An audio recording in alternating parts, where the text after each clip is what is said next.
Hello mga ropa, ako nga pala si William Lopez, isang scaffolder. Nandito nga pala ako ngayon, nagpe-prepare para mag-renew ulit ng NC2. Yan nga pala, malapit na kasi itong ma-expire. 2024 ay ma-expire na ito mga May, pero kailangan ko na i-renew kasi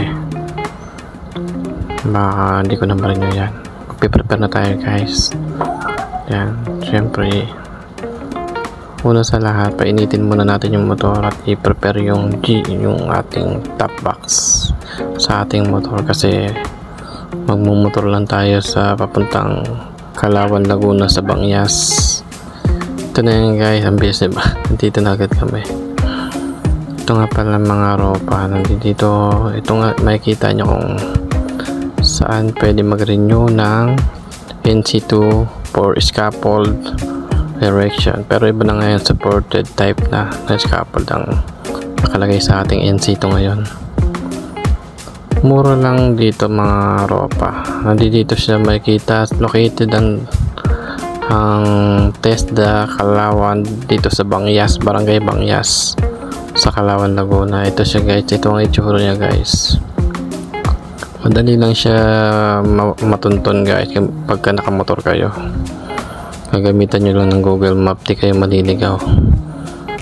Ito yung TESDA rito sa Kalawan, Laguna. Tagong-tago siya guys, kaya mas maganda kung meron kayong motor or sasakyan man lang. Pero kung magkukommute kayo, madali rin naman. Pero madali naman magtanong-tanong para madali nyo rin itong matuntun kung kayo ay magkukommute. Ayan na mga ropa, dito na, papasok nga pala ako sa loob, mag-i-inquire na ako. Madali lang dito mga ropa, napakamura lang, 100 lang kapag kayo ay magre-renew. Huwag kayong maniniwala kapag hindi pa naman expire yung ano nyo na magpapa-assessment kayo ulit, hindi totoo yun mga ropa.